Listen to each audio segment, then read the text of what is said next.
their Reykjavik Declaration, the heads of states encouraged the establishment of a new intergovernmental committee on the environment and human rights, the Reykjavik Committee. How is the Committee of Ministers following up on this statement?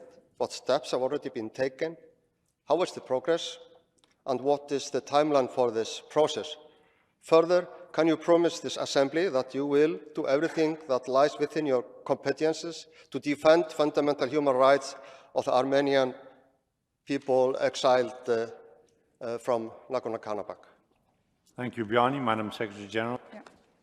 Thank you very much. I think it's right that all your questions somehow are linked with our Reykjavik summit, and the last question coming from you representing Icelandic, also Iceland as a leader of Icelandic delegation, is not by chance that you ask this question and that you ask about the environment.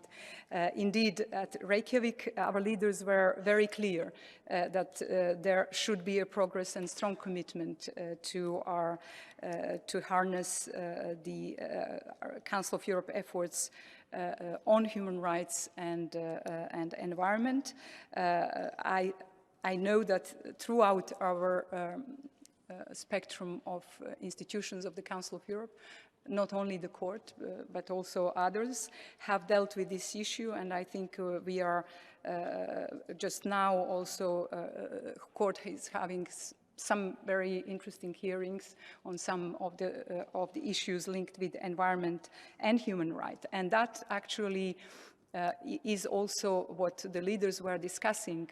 Do we need a new protocol to the European Convention? Do we need another separate convention? Or what is the way to approach the issue? But one thing our leaders were certain was that the human rights and environment and climate change are intertwined, and that we need to step up our work. So, on your question on the committee, at this moment, the Committee of Ministers intergovernmental sector is working on two lines.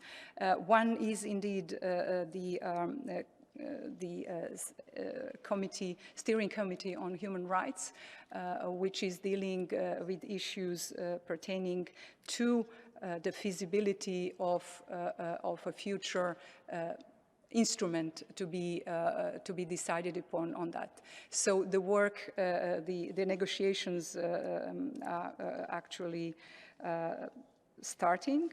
And the committee is due to have to come back with an answer on feasibility by June next year. So by June next year, we will know what the feasibility says, what would be the most appropriate for Council of Europe to have as a new instrument dealing with this issue. At the same time, there is an action taken with the Convention on Protection of the Environment through criminal law, and on these negotiations will start next week. So there will be, I hope, by some time, although the issues are very complex and the scale of challenge is very big, that we will have in the next year or two decision on both a convention on this new convention on environment and criminal through criminal law, and also the one on what we do to better protect human rights with regard to climate change. In what concerns your second question, which when you ask me to do whatever is in my capacity to protect Armenians who have fled, unfortunately, from their place they live for years, for hundreds of years. Already by now, my special representative is on the way to Armenia.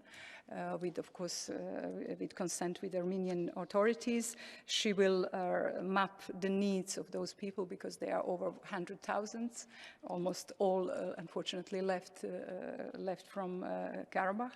And we will certainly, when coming back, we will devise the plan how to assist so immediately these people who are there. But of course, there is a bigger question to see when and how these people should return home, because I think no one wants to be a refugee, no one wants to leave the place where you were born or your ancestors are born.